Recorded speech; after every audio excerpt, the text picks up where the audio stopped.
Well, good evening, everybody. We are here for this evening's Farm Office Live, the November 17th edition. We'd like to welcome you back to yet another Farm Office Live. I would like to introduce to you again our team, as we always do, starting from left to right. Each person will be giving some part of this program tonight. Diane Shoemaker, our OSU Extension Field Specialist for Dairy Production Economics. Barry Ward, Director of the OSU Income Tax School and leader for our Production Business Management.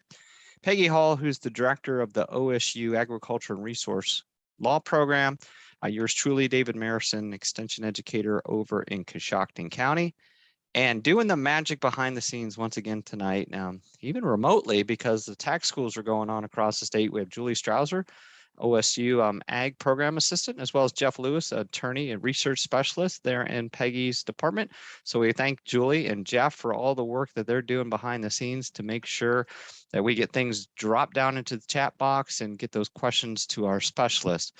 And as we have traditionally we've done here, and I should call it tradition because it's been a couple times now, a couple months in a row here, but we've invited a special guest.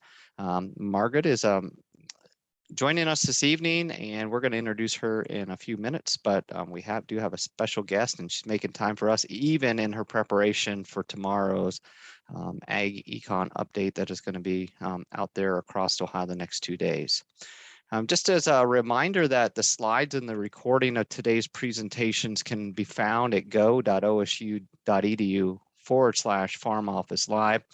Tonight's slides are there, so if you're interested in the slides that we'll be going through, you can go up and grab those slides, download them to your computer to have those on your computer, as well as if you want to go back and catch some of the things that we said, you can go back and hit the recording. That will probably be up there tomorrow, as well as if we mentioned something that was from a previous Farm Office Live, just know that you can go back, access any of those webinars that we've had clear back to the start of the coronavirus pandemic, which, man, that seems like years ago. It was years ago, but all those Farm Office Lives are up there. And of course, you see our friend, the woolly bear, because we had snow this past weekend in many places across Ohio, just reminding you that it looks to me, from my prognostication, that it's going to be a pretty mild winter, maybe a couple weeks on the front side and maybe a week on the back side, according to, if you know how to read a woolly bear. If you want interested in that more, chat to me later about that. So questions, we always have time for questions. So put your Q&A, just ask you to use that Q&A feature to put your questions in.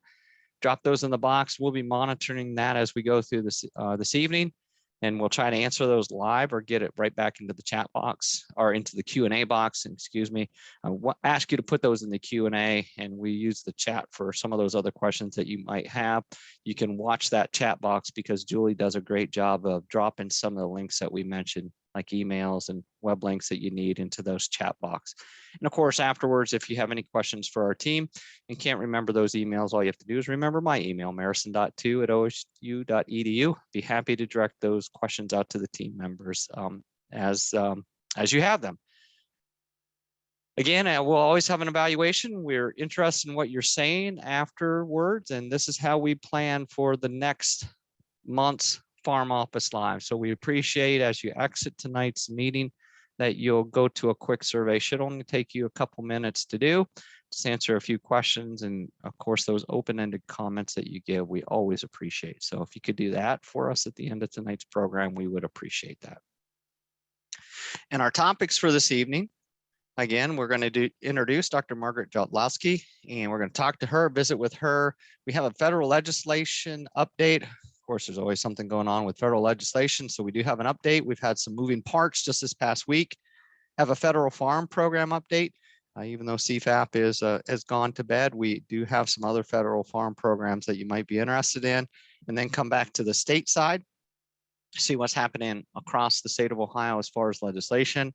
And then we're going to continue looking. Barry, the favorite subject out there is crop input cost, and a lot of consternation about what fertilizer prices and other inputs are looking like as we move into 2022. And Diane's done a great job of pulling together the Ohio Farm Business Analysis. Had a lot of favorable comments from those from the previous webinars that we've had. So we're going to continue to take a dive into those, as well as look at some upcoming programs. So with that, I'm going to stop my share so we can go to a side by side, and I'll ask my other panelists to drop their video off. I'm going to stop my share, and that way we can pull up Margaret. Margaret, welcome. I'd like to introduce to you, and Margaret doesn't know what she's got herself into here tonight because she doesn't know the questions that I'm going to ask. But Margaret, just to give a little background on yourself, we're going to start there. But Margaret has been in our agriculture and always got to remember Agriculture, Environmental and Development Economics Department, AEDE. For us old timers, we call that the Ag Econ Department. But Margaret started, I believe, in August of 2020, right in the height of that COVID stuff. And here you are as one of our new assistant professors in the department. And Margaret, I think we know that some of the background scouting I've done, you grew up in Chicago, so not on the typical farm, but you had an interest in food policy, food security. And then there was this a fellow institution, land grant institution, you were checking into, the University of Illinois, where you said, hey, I might be interested in this agriculture economics thing. So let's start there. How did you get an interest in, so you grew up in Chicago, but have an interest in agriculture. So how did that start? Yeah, that's often a question I hear. I get that quite a lot. And it really is kind of a simple story. I had always been interested, like you said, in sort of where food came from. And I'd also always really liked history. And of course, my parents, being practical, pragmatic people, said, you can do history, but you have to do something else. And so I said, you know what? I got a flyer from the College of ACES, which is Agricultural, Consumer, and Environmental Sciences at the University of Illinois. And the very first major in there was agricultural economics. And I looked at that page and I said, you know what? This actually sounds like exactly what I want to do. And from that day on, I've never actually looked back. I've been now in 3 different Ag Econ departments. They've all had a different acronym. So you're right. You have to get used to it. How do you keep them straight, right? Right. But that's interesting. Because you have 2 bachelor's degree, a bachelor's of arts and a bachelor's of science. So that history background, bachelor's art and history, but then the bachelor of science in what we would call agriculture economics. Right. So then how did you get to Cornell from there? So I was a proud Illinoisian, proud Illini, still am, even though that's not saying much these days football wise, but I really didn't want to leave the Illinois department, but they said, you're destined for bigger and better things. It's good to get out there in the world and get used to a sort of different environment. Maybe leave the Midwest for a little bit. And so really encouraged me to pursue Cornell as one of the top Ag Econ departments in the country. Really, really pushed me. And I'm so grateful for that because my time at Cornell was really interesting. A lot of people asked me what it was like to grow up out west. Which definitely gave me pause because especially when you're in the Eastern Corn Belt, not the Western Corn Belt, for sure. Mm-hmm. Right. So really enjoyed my time there, but was really, really excited to come back to the Midwest, be a little closer to family, and join Ohio State, which is sort of a renowned institution for the study of agriculture. Now, Margaret, talk about, you came into a position looking at some policy, but also labor issues, which we know there's some labor issues out there. It's a very timely time to be a researcher and educator in the area that you are. But let's talk a little bit about the focus area that you're going to have as you have joined Ohio State. Definitely. So my primary areas of interest in terms of agricultural economics, I'm an agricultural economist first, and then my sort of subfield is labor economics. And so looking at how people interact with the labor market, how they supply labor, and then how, really interestingly, how farm operations demand labor. And so we all know that labor is sort of a scarce resource for farms, and it's one that's getting scarcer. And so I found it really interesting to study how farms adapt to that, the different sort of paths they can take in response, with the goal, of course, of hoping to avoid these extreme outcomes like farm exit or sort of farm consolidation. We never want to see sort of farms leaving the system, and labor is often one of the crucial pieces that are squeezing operators.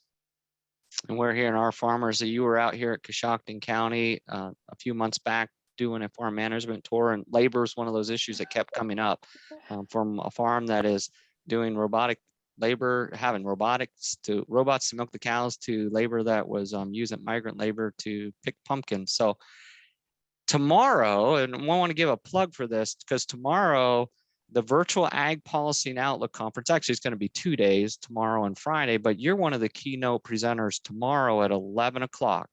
Now, That's the right. title of your presentation tomorrow is Now Hiring, an Ohio Food and Agricultural Labor Update. So give us a sneak peek. What's that talk going to be about? Absolutely. So there there's sort of two pieces to it. One is going to be an update on where 3 different parts of the ag and food value chain are in terms of their employment outlook. So looking at employment rates, unemployment rates, and wage rates for on-farm work, food processing, which we all know is also suffering from labor shortages, as well as food service, which is certainly the most forward customer facing, and so most salient labor shortage we've seen. So looking at those 3 subsectors of the food, ag and food value chain. And then at the end, I'm going to just do a little quick update on some ag labor policy that is currently being debated in the Senate right now.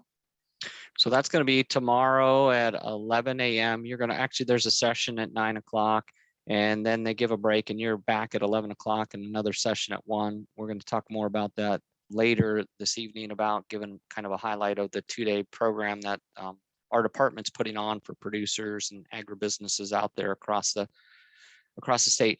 Question for you. So we'll forgive you from Illinois. At least you're not from Michigan, so that's why you were employable by the Ohio State University. But what are your thoughts on Ohio agriculture since you've been here for a year and a half and get to know the state of Ohio? What's your initial thoughts on Ohio farmers and our labor, industry sector that we have in agriculture today? Absolutely. The thing that struck me the most was the diversity. Coming from Illinois, seems a lot more monotypical row crop, corn, soybean. Whereas in Ohio, I've already gotten to talk to grape producers and dairy specialists. And so there's it seems like, and this is just, of course, an initial impression, that it seems a lot more diverse and seems like there's a lot more going on, which is something that's always really excited me about having my hand. I have a lot going on research wise, and so I like having all of these different outputs. As well as Ohio is sort of uniquely positioned in the country. It's sort of halfway between the Midwest and the East Coast, bordering New York and Pennsylvania. It has its sort of looking in both directions, and it's really sort of like, it's always been a bellwether for the country, and I think it's true for agriculture as well. So I think there's a lot of really interesting dynamics going on here in our rural space in particular. And that's why they call us the heart of it all, right? Ohio, the heart of it all, because we truly are. As you look across the country, get an initial read of what's going on, you can come here to Ohio and get a lot of micro analysis of a lot of different ways. Margaret, what's some of those things that you're going to focus on? I know you're setting your research platform, your teaching platform with the department as they set your expectations. What are some of the things that you're excited about working on over the next 5 years? Definitely. One of the things I'm really interested in now, given all of this conversation about hiring and retaining workers, is the question of what draws farm workers in particular to jobs, and most importantly, what keeps them there. So looking at what we would call the labor supply response of different on-farm, on-job amenities. And it's not always wage. Everyone likes to say, oh, well, it's just the wage. I pay X amount of dollars. Why aren't I getting workers? But often there are other non-wage benefits that are sort of the unsung heroes of labor supply. And so I'd really like to unpack those a lot more. In addition, I think there's going to be important changes to farm workers' legal status in the next couple of years, and understanding what the implications of that are in terms of once people have legal status, do they leave agriculture? Do they stay? Looking at that sort of dynamics is something that I find really, really interesting. And then I'm always going to have a soft spot for the off-farm income piece. That's what I had when I applied for this job, and my presentation was about off-farm income. And I think off-farm income has gone really understudied in the field. And I think there's a lot to unpack there in terms of how it fits into a farm's risk management portfolio and its income portfolio as well. And so looking at how those different opportunities have changed farms for better or worse is something that I would really like to get into the weeds of. I'm fascinated with that. Maybe a presentation for the future, because I noticed some of your research was how off-farm income that is generated from females is different, has a different impact on the farm and household than from a male who is working off the farm. You've done some really cool research that looks at that dynamic. And for Eastern Ohio, especially where I'm at, there's a lot of cool interplay with that off-farm income and how it impacts that farm operation of that off-farm income. Some fascinating research and stuff that you've dug into already in your young career. So other things that you want our audience to know: you're going to become a friend of us. You're going to be on here presenting, and as far as in ag policy and outlook conferences and across the state. Other things that you would like the folks that are joining us tonight to know about you, Margaret? Well, I just like to say that I am really, really happy to be here. It's been a challenge getting started with the pandemic and the remote, but now that I'm in my office, as you can tell, and I apologize for the mess behind me. That looks very clean, Margaret. Well, that's good to know. It's a real joy to be here and to get to know people, and I can't wait to be out in the field talking to people, because that's where I always get my best ideas. So don't hesitate to send an email or give me a call. My phone doesn't always ring, which I haven't figured out yet, so I'm going to work on that. But I was going to say, maybe you'll want to drop those as we move through today's. Maybe you'll drop in your phone number or email that folks can contact you. Absolutely. And of course, as always, they can register for tomorrow, 11 a.m. They can hear you give a presentation on this labor issues. It's going to be a fascinating discussion. So, Margaret, we appreciate you jumping on with us tonight. And you'll be on with us even in the midst of this Ag Policy Outlook meeting for the 2-day Thursday, Friday. You're going to be back on Friday. So if people want to come back and learn more about you, you'll be here on Friday as well. That's right. So welcome aboard, and we appreciate you being here in Ohio. Thanks, David. Okay, with that, we're going to transition to the hotbed. And Peggy, I'm going to let you share your slides over to there. And about federal legislation update, I think it's safe to say we had some movement the past week, and I know that you're right on top of that. And I'm going to turn the clicker over to you. Okay, thank you, David. And thank you, Margaret, too, and welcome aboard. We're glad to have you here. You would have enjoyed a session at the American Agricultural Law Association conference, which was the week before last, on immigration reform and some of those policies that I'm sure you're watching very closely. So I'm excited to see what you do with that. Federal legislation is always something that we have to talk about here on Farm Office Live. So I've put some things together for all of you. I can't cover it all, so I had to pick and choose.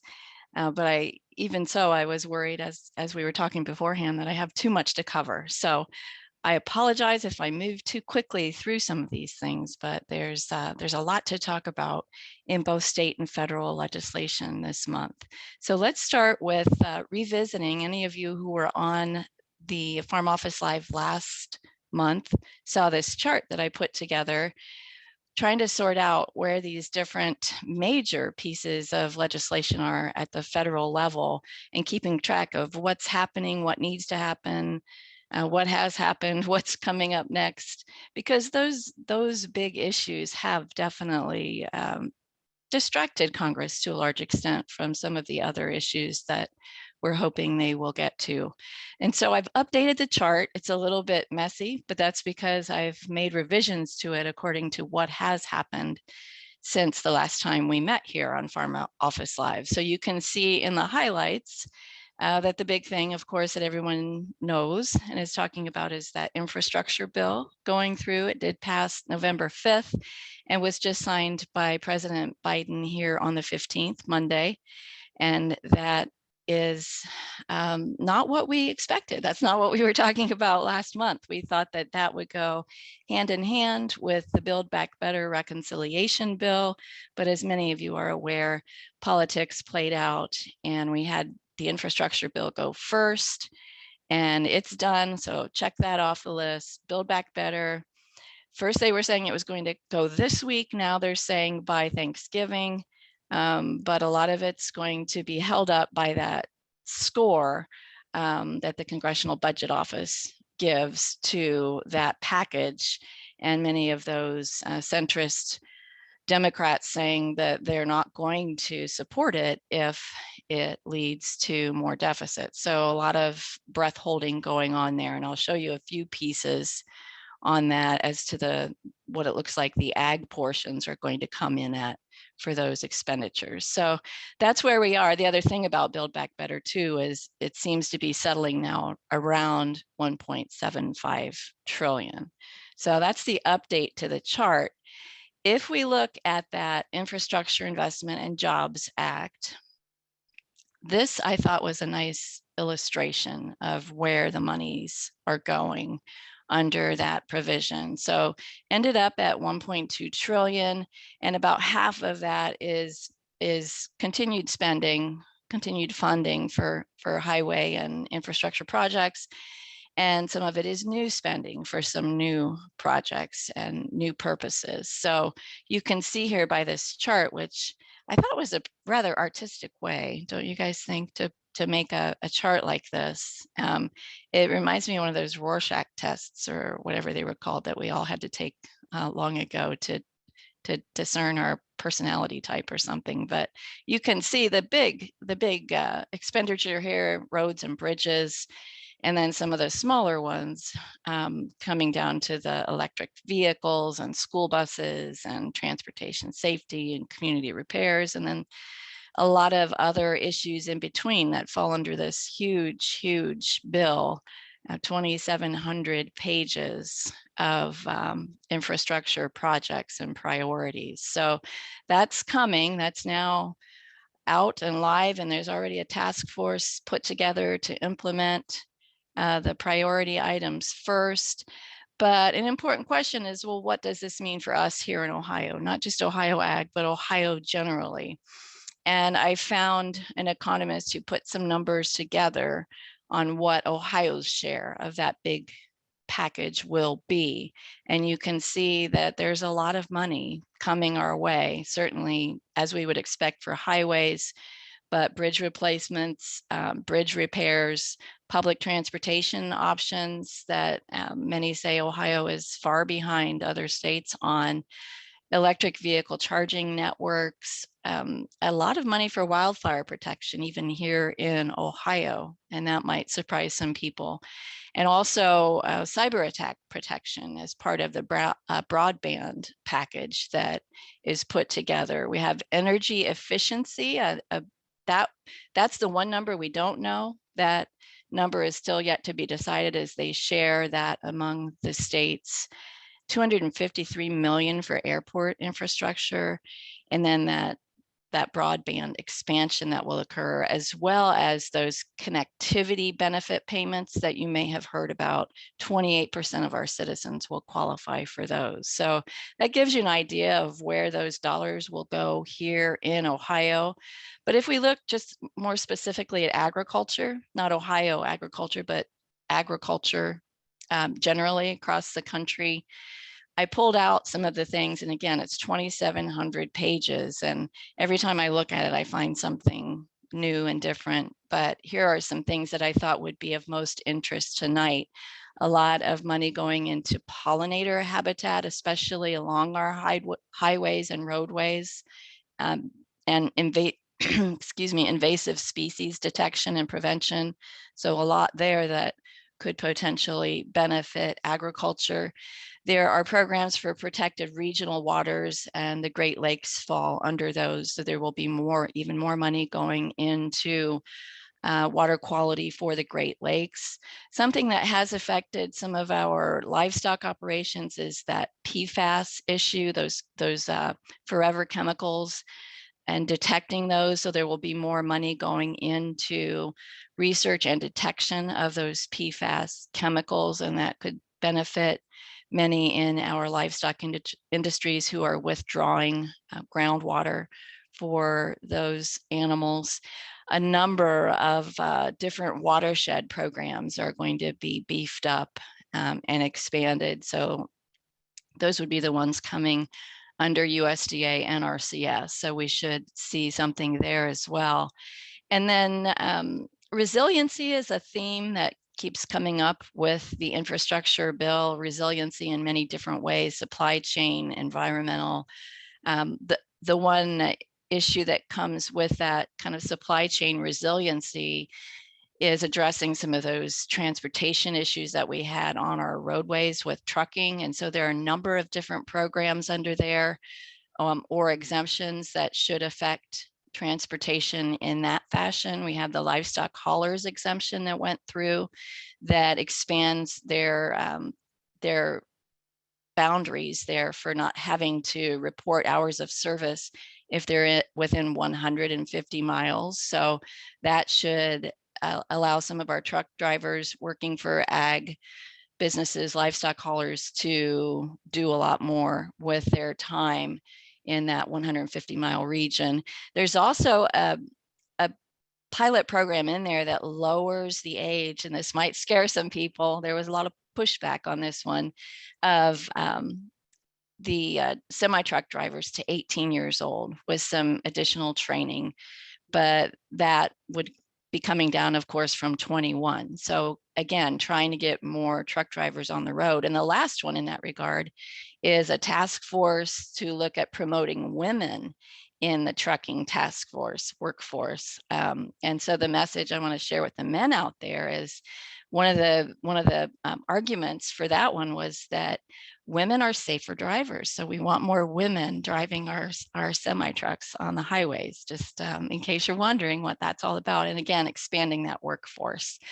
And then I also want to point out, and Barry can speak to this too if he would like to, but I promised I would mention it because there aren't many tax provisions at all in this infrastructure bill, except there is this end to the employee retention credit. It was supposed to go until the end of the year, but they decided to end it on September 30th. And that is part of the offset and the part of the money behind some of these expenditures coming from that savings. So that's in there as well.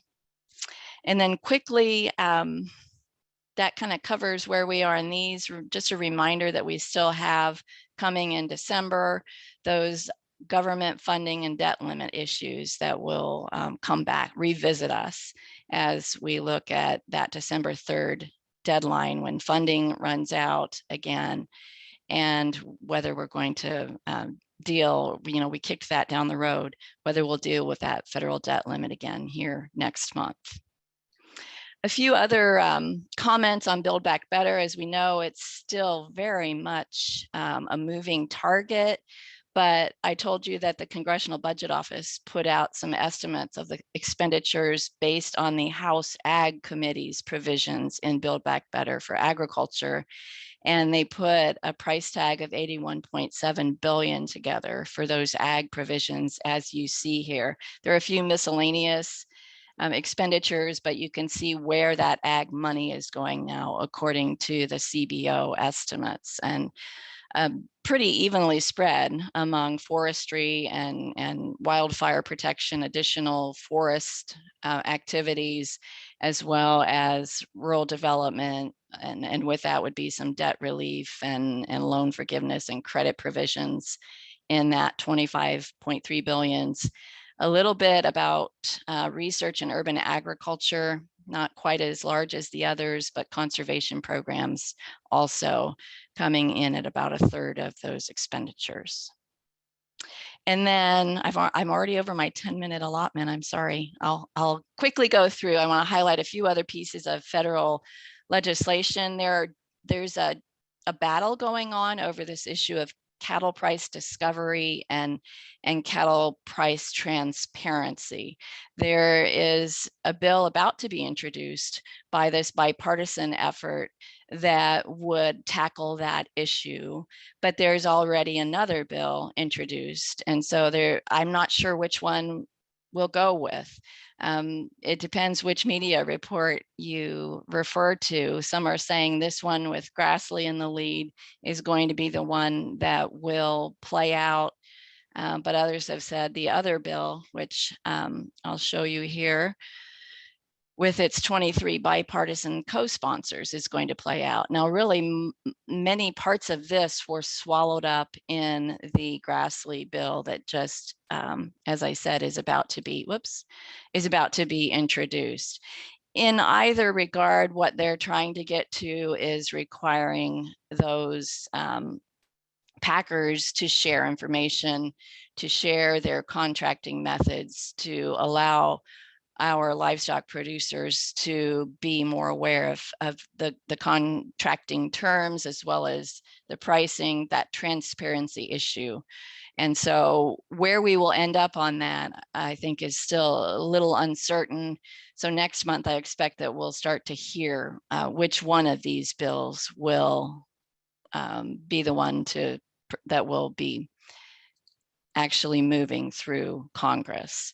A few other things I want to point out. The House Ag Committee did report out some bills that have to do with agriculture. They've been a little bit busier than the Senate Committee in regards to actual bills that they're working on. The Senate Ag Committee is very much doing a lot of policy discussions and hearings right now. And so we're still not seeing much from that side as far as actual proposals. But a few things have come out of the House Ag Committee. There's a scholarship funding bill for those 1890 land grants like Central State University. A lot of money going into chronic wasting disease. This is a major concern across the country, and trying to spend additional dollars at research and detection and education for chronic wasting disease, which can affect many, many of our rural areas across the country. We have the National Forest Restoration and Remediation Act that will again go toward damaged forest lands. So some monies that they can capture and use for that. And then a strange little bill that would look at burning different kinds of nutshells and converting them into fuels. That one received attention and actually moved forward with $5 million of funding. And then lastly, I want to point out, we have had these concerns. Everyone is worried about shipping these days, and these shipping delays and that kind of friction in the supply chain that comes with that. And there is a bill that is starting to receive a lot of attention.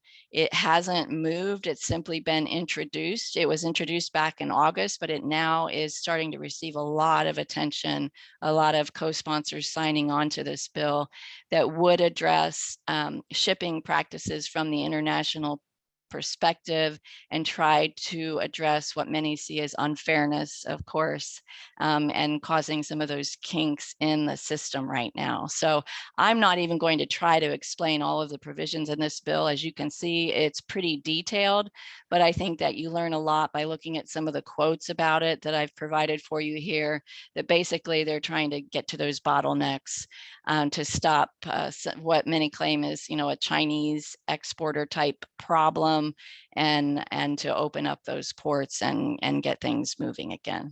So with that, David, I want to remind everyone as we switch over to you, right, you're next, that I write about all this legislation on the Ohio Ag Law blog. And if you want to read more, you can subscribe to the blog on farmoffice.osu.edu. And now to you, David. And Peggy, two takeaways: 2,700 pages, number one, that you're trying to digest, as I don't know how our federal folks do that. Plus, women are safer drivers. You perked my ears up when you said that. So we'll stay tuned to see how that goes forward. Well, with that, we'll stay on the federal side. Wanted to do a quick update on federal farm program and assistant program updates. We know CFAP has the program has ended. A lot of the pandemic assistance has been sunsetted, but there are still a few things out there lingering that we're keeping our pulse on. We're watching to see how it's going, of course. And the first one is the American Rescue Plan debt payments. Just remember those section 1005 payments that the USDA was going to pay 120% of the loan balances as of January 1st of 2021 for any of the FSA direct and guarantee farm loans. So that was for socially disadvantaged producers. That included Black African American, American Indian, Alaska Native, Hispanic, Latino, Asian American, Pacific Islanders. Of course, I think we mentioned last month that there's been an injunction. And Peggy, I didn't know if you wanted to weigh in if there's any movement on this, but there was an injunction to stop these payments. Peggy, do you know anything there on this? Yes, we discussed this actually at the American Ag Law Conference last week as well. And there's just so much uncertainty surrounding even the injunctions, even though there has been a halt. The uncertainty is really starting to come to the surface with what happens then for those that go into default while this is all playing out. And I don't see that ending soon, David. That's my insight on that. So we may be discussing this for a while. But right now, for those that are in the situation, be talking to your lender. I know they've mentioned on the FSA web page, there's no adverse effects for borrowers not making payments on those direct and storage facility loans. However, if they're FSA guaranteed loan payments, those need to be being made on time as scheduled with the lender. They are putting updates up there, and I put the link there so you have that, but we'll be watching this as it maybe moves slowly forward. The next is another program, and again, love acronyms, OTECP, but this is the Organic and Transitional Education and Certification Program. So it's part of USDA's pandemic assistance. There's $20 million that's been allocated for this. So this is for our certified organic producers, as well as those that may be transitioning or in the process right now of transitioning to organic. And it provides for expenses for those fiscal years of 2020. So that would have started October 1st of 2019 through the end of September 2020. So you're looking at fiscal years on this program for 2020, 2021, and 2022. Now, just as an update, the applications for the 2020 and 2021 fiscal years are now being taken. So that opened up here about 10 days ago on November 8th. And those applications and for that assistance is going to be going through January 7th. Of course, if you go on the website that's listed there, you can find out more details. A real timely topic here is that they are doing a webinar for those organic producers, or maybe we have some of our tax professionals and financial folks that are on tonight. If you have clients that are organic producers, you might want to tip them off of a webinar that is happening tomorrow afternoon, specifically on this program. So what does it mean for certified operations? Well, here's basically the 3 tenets of this for those that are certified as well as those that are in transition. First, they'll pay up to 25% of the certification expenses. So this is those yearly application fees, any organic inspection fees, any state program fees, and even postage to mail things in. They're going to pay 25% up to $250 per certification category. Then also for education. So the education is looking at increasing your abilities to be a producer or organic producer. So that's pretty wide open, but 75% of registration fees up to $200. And then for 75% of expenses for soil testing. Now that's to document micronutrient deficiencies, not macronutrients, but micronutrients. And you can recapture up to $100, 75% of your expenses. Now, the only difference, the subtle difference between this and the next is the transitional operations. There's a little higher payment level for those that are in transition. So 75% of those operational expenses up to $750. So that's up. And 75% of registration fees up to $200, and then 75% of expenses for that micronutrient soil testing program. So again, there's going to be a webinar on that tomorrow. Folks can check it out for those organic producers and those that are transitioning to organic. That program is currently open. And then another program that is out there, and this is being coordinated through the USDA Agriculture Market Service. There's $650 million available for that. In this application program, this one is drawing to a close. So you got 5 days to move into this program if you want. So these are grants to cover COVID-related expenses. Now, as I look at some of these, so these are for certain specialty crop producers. We've been given a lot of attention to meat processors because we understand the issues that they had during the height of the pandemic. Distributors, farmers markets, there's a whole host of folks that could apply for these grants. Now this is for those folks that were looking at workplace safety. So maybe had to do additional safety measures to protect workers during COVID. And our team's going to love this one because it's about if they had to pivot because of the market and pivot to implement more marketing channels through online platforms. So if they had some expenses there, and whether that's retrofitting facilities for worker and consumer safety, if that included transportation, because you had to provide transportation, but it cost you more because you had to socially distance your workers. If you had to change some of your worker housing, as well as maybe some of the medical expenses, there is this program. Minimum grant is $1,500. Maximum is $20,000. Now, of course, they're looking and targeting small businesses and farmers market and some others. So there are levels of income levels. And I think for most crop producers, when I reviewed it, I think it was $5 million worth of sales. So that's going to put a lot of our Ohio folks in play for this if you want to get in the pandemic response and safety grant program.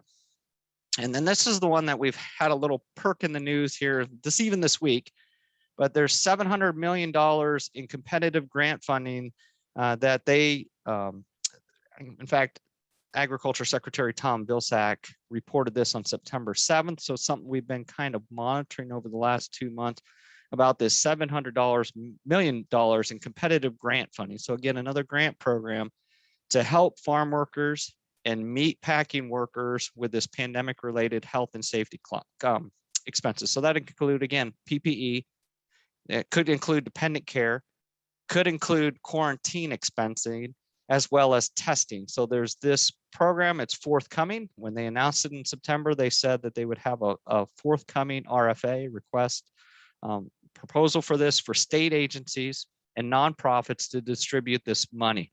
So this is something that we're waiting for more information to come out. One thing we did hear, I think it was 2 days ago, you might have seen some blurps through your social media and your different other channels about a fourth stimulus payment or a stimulus payment for workers. Well, where this is dovetailed in is into this program, Farm and Food Workers Relief Program, where they're talking about maybe like a $600 payment. Again, the details are sketchy. We're just trying to watch it to see how they're going to do this. And we don't even know those agencies that will be receiving the money to be able to distribute the money. But to be able to receive the money to distribute, they have to show that they have the ability to find these workers to be able to help and pay for some of these expenses. So we're going to keep this on our radar for us as we go forward through the next couple of these webinars. And then finally, just as a reminder, I know we have lots of different folks that come on to this program. Just want to highlight some of our Farm Service Agency benefits they have for producers. The one, we're here in a nice flush crop harvest this year. So it's a good time just to remind of the Farm Storage Facility Loan Program, which provides low interest financing to our producers.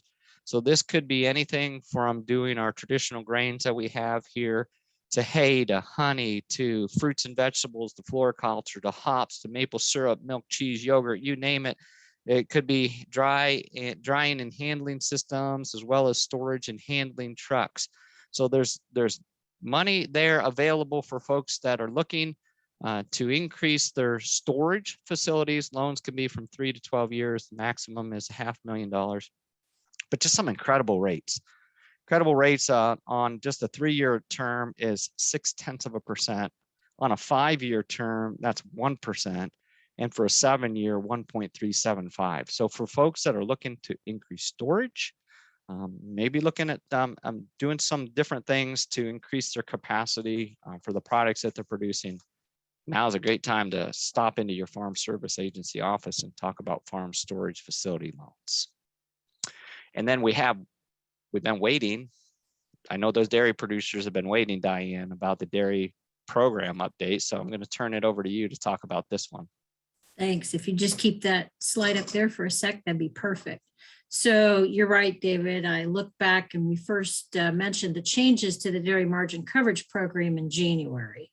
And so just a couple minutes here because there's still a lot of unknowns, but we do know a little more. The first is the dairy margin coverage program.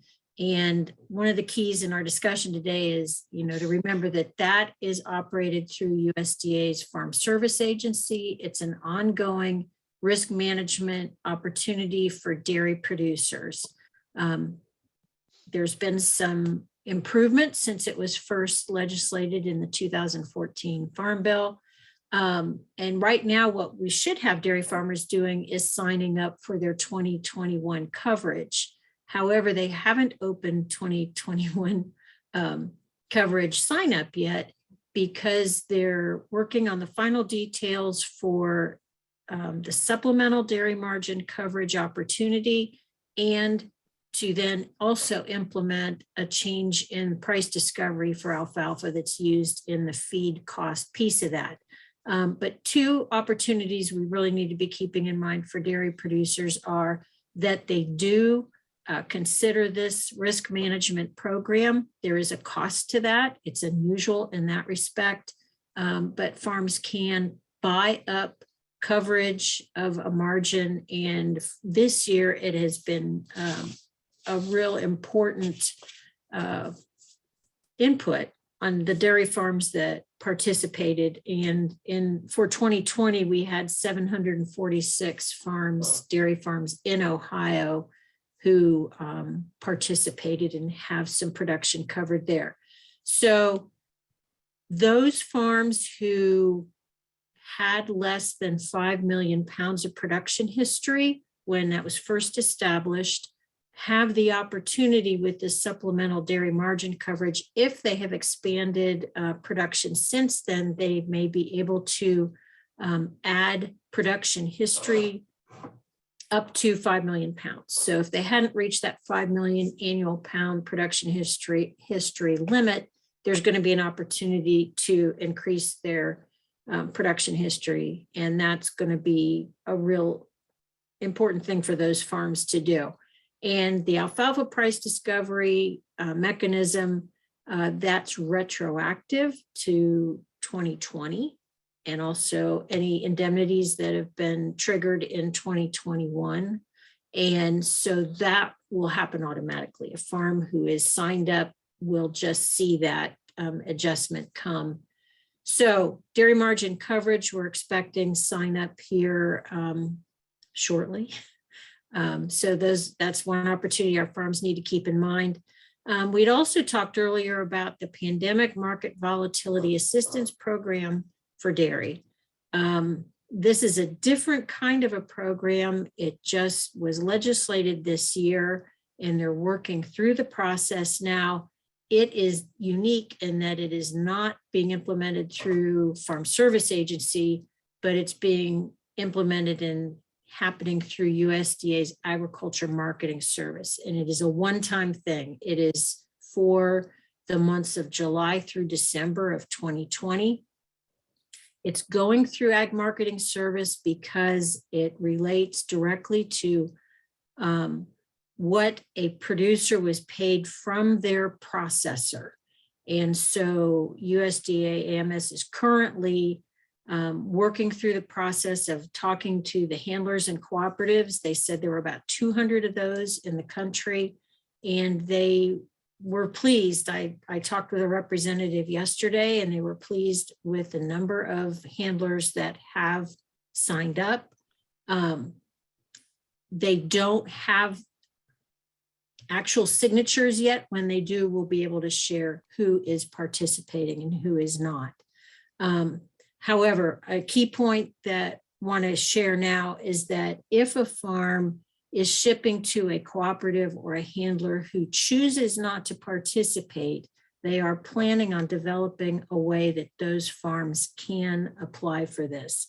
We're not going to go in the weeds on how this is calculated today. We'll spend more time on it next month, but a really important point as I talked through that representative about how it's being calculated, like milk pricing, it is kind of ridiculously complicated.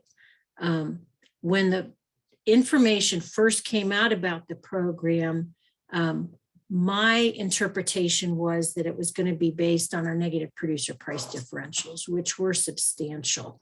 And it talked about covering 80% of the challenge of milk pricing. It is not going to be based on those producer price differentials. It's based on the difference of how class 1 skim price was calculated. And then it will be further adjusted by how much milk each handler pooled on the federal order and so forth. So the bottom line of all that is it may not end up being as large of an indemnity as we may have thought it would be at the beginning. And just, this is totally unscientific, but just looking at, there's $360 million allocated to that program. We have about 9.4 million cows in the country. They will not all be participating, but if we just took those dollars and divided by the number of cows, you're looking at about $37 a cow. So that'll be higher or lower depending on a whole huge number of factors that we'll get a little more into the weeds on later. But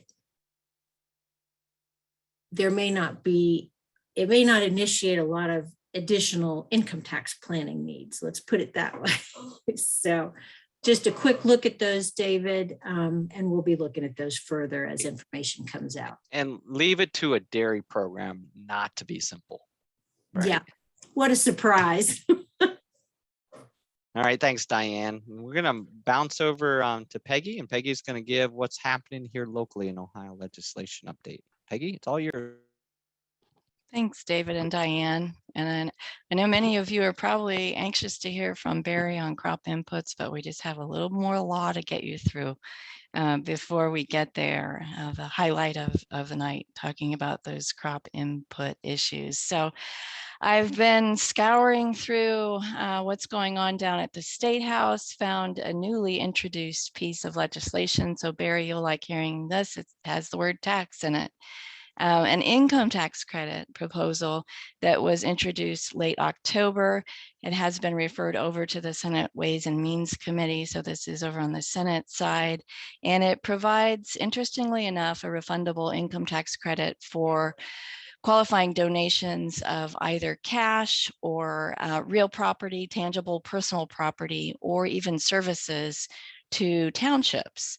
Townships have to approve that qualifying donation, but if so, then up to $5,000 may be gained under this income tax credit for those kinds of qualifying donations. So certainly coming at us from the Township Association with that bill. That's the only newly introduced piece of legislation that I have for you, but wanted to give a few updates on some of those proposals that I've talked about in previous months and let you know that some of those are moving. So the ones I'm reporting on are only the ones that are moving. We have the AgLink deposit program. Many of these were moving just this week, today and yesterday. And that's the case here. It has gone to second hearings before the two different financial institution committees in front of the House and Senate that it is now before. So that one appears to be moving, and that's the one that would remove that $150,000 limit on these AgLink loans, and would add ag co-ops to those who can obtain the loans. It would allow the treasurer to set a limit on a loan according to current market conditions and the loan applicant. So that appears to be moving along. The bill that I've reported to you before on agricultural leases and that statutory termination date requirement for landowners who are working in a leasing situation where they've not addressed notice of termination. This bill, House Bill 397, would require that that landowner give a written notice of termination if he or she wants to end that lease, and they have to do so by September 1st of the year of the lease. And so that just received today its fourth hearing before the House Ag and Conservation Committee. Did not go to a vote. It was expected to be voted out, but it did not. So we'll wait and see what happens with that. Also, here's one I haven't reported on because I'm not sure how many of you are interested in this one, but it did pass the House Ag and Conservation Committee today, so was reported out. And it changes a lot of our rules and requirements and licensing requirements for auctioneers. A couple of major changes are it removes the apprenticeship requirement, replaces that with education, and it also addresses online auctions and allows auction firms to perform those, but it also gives ODA authority over internet auctions, which were previously exempt from ODA regulatory authority. So a lot going on there in regards to our auctioneers, and that one was reported out of committee just today. So we'll go now to the full House. The ephemeral features bill that I told you about last month did have a hearing late October after we talked last month, but nothing has happened with that since. And that's the one that would exclude those surface waters that pool in response to precipitation from any regulatory authorities, specifically under those water quality standards. Very controversial. So it did have a hearing since we last spoke, but nothing since October 26th. We also have been waiting on this one. You all have heard me, whoops, I think you all have heard me wonder what's going on with this one before. And again, it's started up again. It did finally have a first hearing over on the Senate side before the Senate Ways and Means Committee on October 26th, and that's that beginning farmers bill that creates two different income tax credits for those who sell assets to certified beginning farmers and to those beginning farmers who attend approved financial management programs. So it seems to be moving again. And we need to get that one through the Senate in order for it to make it to the end point. The October 26th was a big day, obviously, in hearings, because here's another one that had a hearing finally over on the House side after passing the Senate in September. And that's that overtime pay provision that would exempt some of those de minimis and traveling, checking our email, checking our phone type little actions that we do from being accumulated and being an obligation that employers would have to pay overtime pay for. So there appears to be some movement on that. And I didn't tell you about this one at any time in the past, but I thought you might find it interesting.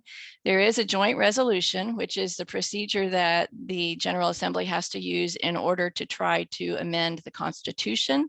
And that joint resolution here would propose putting this issue before the Ohio voters to amend the Constitution to establish a constitutional right to hunt and fish.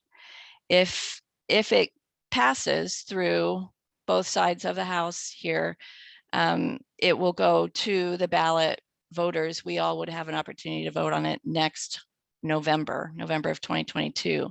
So it's a constitutional right to hunt. And you can see some of the language over here that people have a right, which includes the right to use traditional methods to hunt, fish, and harvest wildlife, and that only certain laws of the state can affect that right. And so interesting development there that I thought you might want to know about.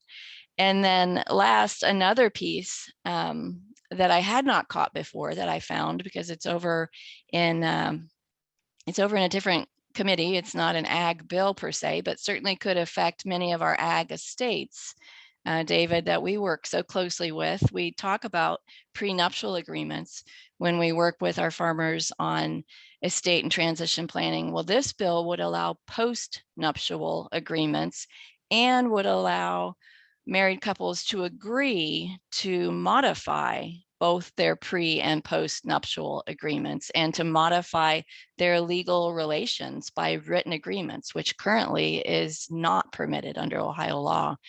Spouses may not alter their legal relationship through a written agreement They can do that in the prenuptial before they're married. This would change all of that and would also now allow post-nuptial agreements. So interesting one to keep an eye on. And sorry, I have some language there, oops, on that one that's not supposed to be there on the bottom of that slide. So we'll keep an eye on that. It did pass the Senate just yesterday. So we'll see what happens over in the House with that one.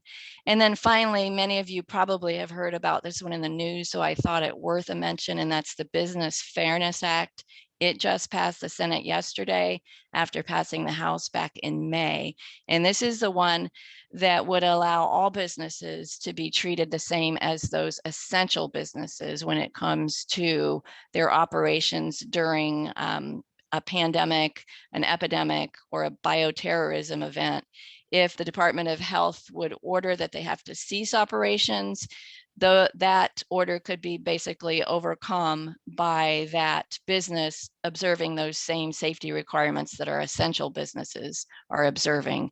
And so it would basically set aside that health department order if they can meet those essential services standards. And that one has passed, so we will wait and see what Governor DeWine does with that. And now I will turn it over to Barry Ward for that crop input discussion. Barry, are you there? I am. I hope you can see my slides. Someone will let me know. Working with just one screen, it feels like I'm handicapped these days and not having multiple screens, but Looking good, Barry. okay, thanks. I fear that you've oversold my topic and me, Peggy, but thanks for the kind words earlier. I think that the policy and the law updates seem to be the highlight of this evening's session, especially as I've got probably more bad news to share than good news. So let's take a look at some of the things that might be impacting, especially as we look at next year, crop margins and some of the input costs that frankly have the prices have gone wild in the last few months. The first thing that we'll look at, and this is going back to 2005, and we're seeing here, this is the Ohio corn returns to land. So if we were to look at our enterprise budgets over the last, well, we go back about 16 years, we're going to see ups and downs, and you can see some pretty extreme ups and downs in the returns for an acre of corn in Ohio based on our costs that we compile in our crop enterprise budgets and the ending harvest price, or the price, the marketing year price, I should say, the USDA marketing year price. So ups and downs, and you can see the real jump up here during the period where we saw crop prices increase, and we had a little bit of an issue also in terms of growing season. We saw prices increase pretty dramatically, and those held through essentially part of 2013. And then you can see what happened in the intervening years between then and now, and we had some down years as far as returns to land. What we see here from 2019 through this year are some higher returns to land. And I think we've seen this play out, and most of our producers, at least in Ohio, have seen this. And this is, if we look at 2019 and 20, we start to separate out all of the income pieces and all the gross revenue, and we can point to some government payments that were also very meaningful in those 2 years. Now, 2021, not so much. You know, we look at this year, and much of the income, much of this net farm income, especially for crop producers, is going to come from the marketplace. So it's going to be quite different. And then in Ohio, of course, we've benefited from having a year where part of the Corn Belt was poor in terms of production, held prices up, while we here in the Eastern Corn Belt had, well, the best of both worlds, really. We have high prices and for the most part, high yields throughout Ohio. Now, here's the bad news, and this is not probably news. Everyone's been following this, but we're really looking at high prices, high costs as we look at many of our crop inputs. And not only now, but as we look further out into 2022, trying to piece together what producers will probably pay. Now, this is ongoing, and this is constantly changing as we look at these costs. Right now, as we start to piece together our outlook for an acre of corn or soybeans or wheat, our primary row crops in Ohio, we're plugging in some costs in our budgets, and these are changing almost weekly. Seed costs, this one might be a little on the high side as we try to glean information from the marketplace and talking to folks and seed dealers. We're plugging in approximately 10% higher seed costs. This might be on the high side actually, but it will be balanced out by some of these others that will probably see higher costs as we go forward into the latter part of this year and on into the winter and early spring. Crop chemical costs, right now, we're plugging in about 50% higher per acre on crop chemical costs. Now, what we're seeing is a lot of difference between different products. So some products are scarce and they look to be continuing to be scarce on through the spring. And those costs have increased 100 to 200% in some cases. But overall, we're plugging in about a 50% higher cost on herbicide for our crop protection chemicals. Drying costs, all fuel, all energy products have moved higher. Our drying costs and propane, I guess, is what we would point to in this particular cost area, is projected to be roughly 25% higher. Diesel price and hauling, 20% higher. Fertilizer prices, and this is the one that's getting most of the talk, is they've increased dramatically in the last few months. And you can see at least the prices that we have here. Liquid nitrogen about 91% higher, anhydrous ammonia over 100% higher, MAP 92% higher, and this is probably already dated. Some of these as prices have moved higher in the last week or so. Potash extreme increases about 130% higher. Now we're doing some survey work in Ohio, and we've been doing this for a few months now. And we're attempting to survey roughly 2 retailers in each crop reporting district throughout Ohio. The responses often are limited, but you can see here, we are getting some responses from these fertilizer dealers as they work throughout Ohio, and you can see what the average October prices are. We're surveying monthly, and the price change here in this column shows the change from September. The mins and maxes, you can see there's a pretty wide range, and that's not unusual, especially in a market where we've got this much volatility and this much movement as we've seen in the last few months. So these are prices, these are costs that we're not used to seeing, at least not used to seeing lately. We can go back to 2010, 11, and 12, and we did experience some higher fertilizer prices during that period. But these prices are pretty extreme and are causing some sticker shock. The other thing is availability. Not only are prices increasing, but many of our fertilizer dealers are citing issues with the potential for not having product on through the winter and into the spring. Just a lot of uncertainty as we talk to different folks throughout Ohio. If we look at kind of the whole package, for each of our crops, and this is what we have, at least at this point, increases in variable cap costs in 2022 compared to 2021. This is roughly our cash costs, if you will. So let's spend just a little bit more time on fertilizer and kind of point to the things that we're following, the key fundamentals, if you will, that we're following, and we think are probably some of the more important things that are impacting fertilizer costs now, and probably will continue to impact these costs on into the rest of the winter and on through early spring. First and foremost, point to the demand side. With high crop prices, and we continue to have high crop prices, and not just here in the US, but these are global. These high crop prices will typically, and in this case, we continue to see it, drive demand for fertilizer. If we have these high crop prices, more than likely, in most cases, farmers aren't going to draw back in terms of their fertilizer applications. However, we are seeing some, and lots of discussion about how can we cut fertilizer applications, how can we cut that cost. So this is, I think, going to continue to be a piece as long as corn price is above $5 a bushel. And that's what we're looking at for this next fall, 2022. We can lock in corn price roughly at $5.25 here in the Eastern Corn Belt. So that high price is going to continue to drive producers' thinking. On the supply side, there's a number of issues. First and foremost, the costs are pretty high to manufacture. High natural gas prices, energy costs, all of these things play a part. And what we see is manufacturers are a little reluctant to go whole hog in producing product. And so we still see some reticence, I guess, as far as opening up the production facilities to full capacity.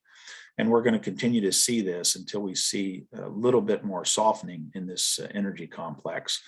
However, with these high prices, it will eventually reach a price point where even with high energy costs, there will be some profitability and enough profitability to drive increased fertilizer manufacturing. So this is one of those things that it's difficult to see how this is going to play out.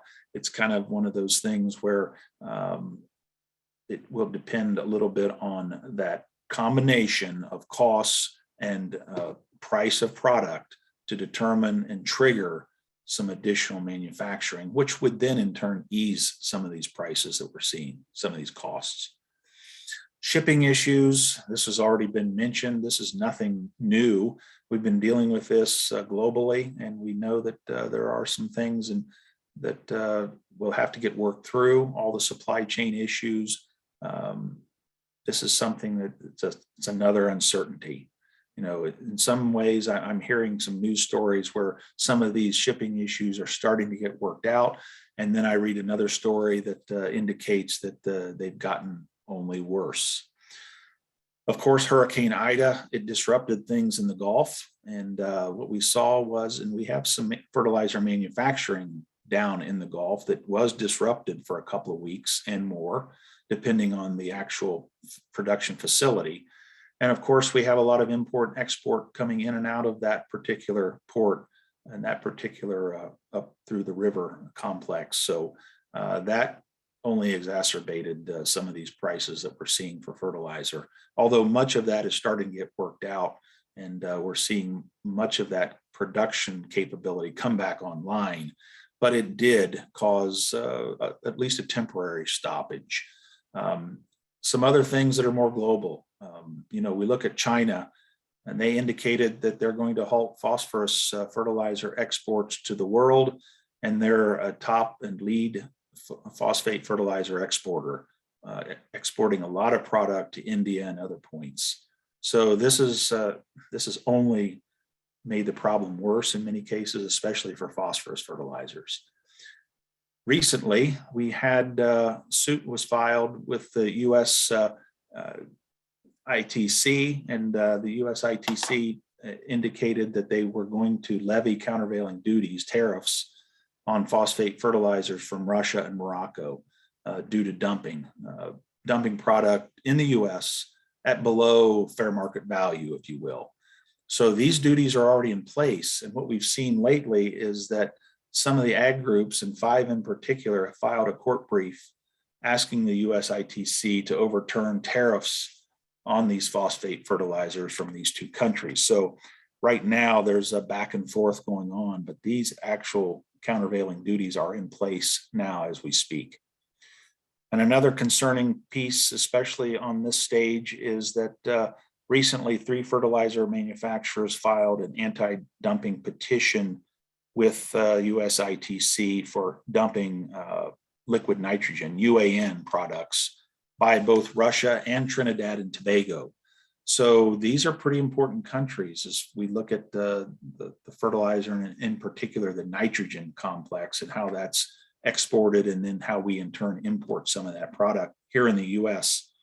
So this is concerning, and the US ITC, International Trade Commission, issued an affirmative decision in the preliminary phase of this anti-dumping countervailing duty investigation for UAN fertilizers. So this is really concerning. Many of our ag lobbying organizations are pushing back against this. This is not passed completely, but the preliminary was an affirmative decision by the U.S. International Trade Commission. So This is something we're going to continue to watch, and all of these are, I think, meaningful for us as we look forward into what might happen with fertilizer costs, fertilizer prices as we move forward into 2022.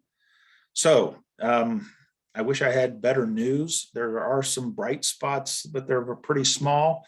Perhaps we're going to work through some shipping issues. Perhaps we're going to see more manufacturing come back online or expand their production facility. Well, expand the production in their existing facilities. It may give us some relief, but there's a lot of unknowns at this point. And right now, you know, we continue to get questions as far as whether or not there will be relief into the spring and whether we should wait to actually purchase fertilizer. I would say, as normally in volatile markets, try not to put all of your eggs in one basket, so to speak.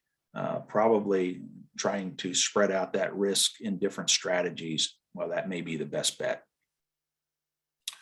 Okay, we kind of look at everything then together. Our fertilizer costs are incorporated into our budget outlook for this next year. And this is an acre of corn for Ohio. We're plugging in about 5 1/4. We're not counting on any ARC PLC payments this next year. That may change. Trend yield for Ohio is about 183 bushel to the acre. And we can look all the way down through here and our costs and our returns at 5 1/4 still don't look terrible. You know, they don't look as good as this year, and they're not great because of these higher costs and much higher costs in some cases. But our return to land for an acre of corn is around $186 an acre. Return above variable cost, $371. And we compare that then to soybeans, which does look a little bit better as we plug in $12.15. And that's roughly what we can start to price soybeans for on the cash market for this next fall at 57 bushel. And these returns look a little bit better than an acre of corn. So that's what we're looking at right now. If we look at wheat, it still stands up pretty well. And the one crop that has experienced some pretty strong price increases in the last couple of weeks is wheat. And we can almost plug in $7.80 a bushel for this next summer delivery for soft red winter wheat in Ohio. You know, if we look at the Chicago Mercantile Exchange and the price there and back off a little basis, it's about where we're sitting right now. So the returns look pretty decent. And if we add some double crop returns, wheat looks very good at this point. So this is just a comparison of all 3 crops looking across. Now, a couple of things just as, I guess, warning. One thing that I haven't included in here yet is any increase in machinery and equipment costs.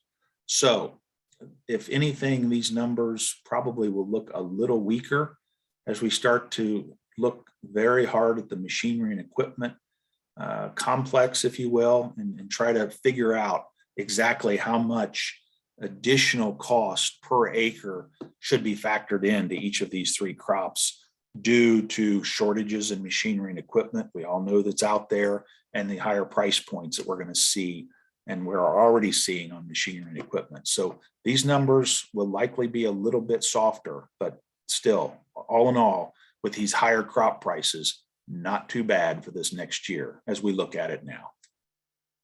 Okay, so I think that that puts me to the end of my discussion and my my sharing. Okay, so that takes us to farm business analysis. Just a quick look at some numbers today. What we're going to focus on today is start to look at the financials for crop farms. They're the farms that had an emphasis on selling grain crops. So there are a couple dairy farms in here, but they had major enterprises selling grain, as well as our farms whose main focus was grain production.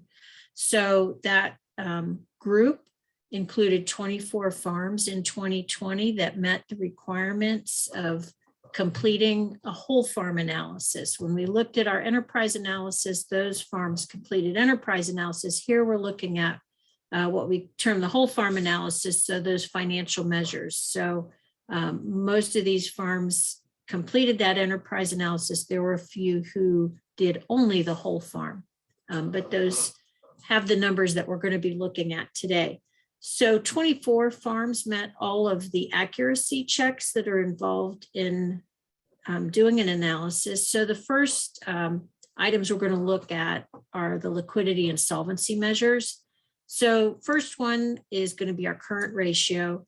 And those 24 farms averaged 3.52. And so meaning that they had about $3.52 of current assets, cash, grain inventories, prepaids, et cetera, for every dollar of current liabilities, which would be accounts payable, principal due in the next 12 months.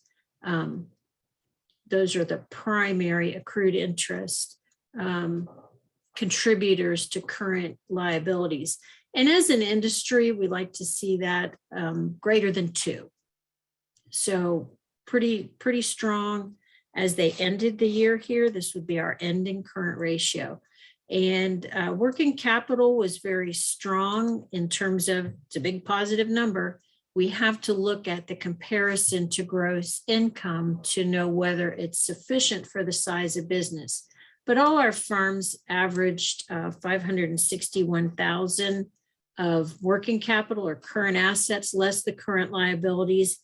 And that was the end of the year. And if we compare that working capital at the end of the year to the working capital of these same farms at the beginning of the year, that increased on average over $167,000. A lot of that was an increase in the grain on hand and also the value of that grain. If we think back to 2019, many of these farms didn't have the best year in terms of production, so they didn't come into the year with the kind of grain inventories that they might normally have. So good to see that working capital strengthen. And when we look at that, comparing that working capital to the gross income for the year, the average was 52, almost 53%. And our benchmark is that we want it greater than 30%. So overall, on average, these farms were in a good position when we look at the liquidity of the operation. Debt to asset ratio, where we're looking at the total debt of the farm business compared to the total assets. And here we're looking at just the farm assets and liabilities, and with a market valuation, 21% debt in these farm businesses on average. And we'd like to see that less than 30%. So we consider that a good, strong number. So we'll take these same indicators. Our average of all farms is what we just looked at. And then we're going to look at those, or you can see those numbers as we look at them related to size of business. So we have a group of 5 farms that fell into 100 to 500 acres, crop acres. And then 8 farms fell into our 500 to 1,000 acre category, and 5 each in 1,000 to 1,500 acres and 1,500 to 2,000 acres. And there was one farm that was larger. I did not group those together in a 1,500 acre and above because there were some substantial differences in these. So as we look at current ratio, average 3.52, you can see that our 2 smaller acreage farm groupings were stronger and our larger were lower than average, but with that benchmark of 2 or greater, as groups, they all fell and met that category or that benchmark that we'd set. Working capital indicated that for the average of all farms, it increased through the year. And that was true for all of these groups. All of them had an average working capital higher at the end of the year than they did at the beginning. When we look at it compared to gross revenues, these 2 smaller farm sizes, the 500 to 1,000 acres, were above the average of all the farms, and lower for our larger farm grouping. But again, all of those solidly above that 30% benchmark for the industry. And our final one tonight is the debt to asset ratio. We're looking at 21% average, and you can see more of the debt was held in these larger farm businesses here. And a last comment on these groupings, acreage wise, our 100 to 500 acres farms average 281 acres.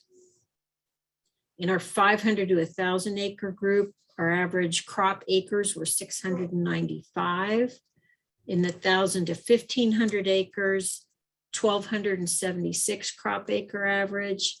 And our largest 1,500 to 2,000 acre group averaged 1,600 plus acres per farm. So as we move through the winter with Farm Office, we'll start picking apart some of those numbers a little bit more. But I would, as you're finishing up your cropping season, or your clients are, now's the time to be thinking about doing that analysis for 2021 and capture all that information they're gathering together for both tax preparation and reporting. And now's the easy time to do it. Over to you, David, I believe. All right, Diane, appreciate that. To close tonight, we'll give you some time to throw any questions that you have in the Q&A. We'll be happy to respond to those. Just as a few upcoming events. We mentioned these last month, but we'll mention them again. Barry's halfway, I think, now through tax season. After tomorrow, it'll be halfway through the tax preparers schools up in Ashland today and tomorrow. And then, of course, if you're a tax preparer and you need to get to a school, there's still 4 sessions left, so you can jump in and go to go.osu.edu/tax. Julie and I would welcome you to attend, and David, you're going to be at some of them Man, too. a lot of great information, Yeah. especially with everything that's going on in Washington, D.C. So a lot of great information and just incredible instructors. You won't find any better people than the folks that are instructing at these schools. So encourage you to do that if you're a tax preparer. If you're in agriculture in any way, the Ag Income Tax webinar, so that is for professionals. Good CEU opportunity for continuing education. Greg Bouchard from up in Cornell is going to be teaching that on Monday, December 13th. It's going to be a great program. And then the Farmer and Farmland Owner Income Tax webinar. So that's for us, what I would say us farmers. There will be an update that Barry, myself, and Michael Langemeyer, our friend from over at Purdue University, will be putting on December 9th there in the evening. So I would encourage you to check those out. You just go to go.osu.edu/tax schools, and you can find more information about that. And I know Julie's already dropped that into the chat box for you. And then again, just a reminder for the Ag Policy and Outlook Conference. That is the next 2 days, tomorrow and Friday. And tomorrow's subjects are consumers, shopping, and local food. What's next? That's one session. We already heard from Margaret about hers on now hiring an Ohio food and ag labor update, as well as tomorrow will be a U.S. trade policy and prospects for ag trade as well at 1 o'clock. And then on Friday, there's going to be a session on ag commodity markets, trends and prospects. And then an ag finance recovery presentation. And then finally, one that is on conversation about the next US Farm Bill. Hate to think we're already thinking about the next Farm Bill. And then planning for the future of your farm, just as a plug. And we'll be having some workshops across the state of Ohio. So it was interesting to hear Peggy talk about the post-nup agreement, because we said, no, we can never do a post-nup, and here there may be a chance to do post-nups. So beware to all those marriages out there, but we'll be having workshops in Greene County, Wayne County, Wood County, as well as a great webinar version in January as well. And then next month, we will be giving you even more information on upcoming programs. I know our friend and colleague Mike Estad is on tonight listening, and I know Mike will be sharing next month just all the Ag Outlook meetings that are going to be happening as we roll into 2022. So you want to tune in next month for our Farm Office Lives to get those as well. So with that, I'm going to ask any questions in the Q&A, folks. Any questions? All right, maybe we'll wait, and any parting thoughts? I dropped the evaluation in the chat. You can have the direct link there too, but your computer should take you on your way out as well tonight to do the short pop-up survey. We do appreciate that. So Diane, Barry, Peggy, any closing thoughts? Have a nice Thanksgiving if you don't join us again on Thursday or Friday, everyone. And that is that's a great segue. If you learn so much and you want to come back again Friday morning, 10 a.m., 10 bells, we'll be back on doing this. Margaret will be back on with us. We wish her well in her presentation tomorrow, but she'll be back on Friday with us as well. And we'll be, whoever knows, there may be changes by Friday that we didn't even realize by the time we come back together on Friday to do the day version of the program. So I appreciate everyone being on tonight. Peggy, Diane, Barry, behind the scenes, Julie and Jeff and Margaret, thanks for being on. We do wish you a great Thanksgiving. We hope it's a blessed time with your friends and relatives and getting a chance to come together and just celebrate what we're thankful for. So we are very thankful for those that log on each and every time here with Farm Office Live. So thank you very much. And as always, because we're good friends, go Bucks.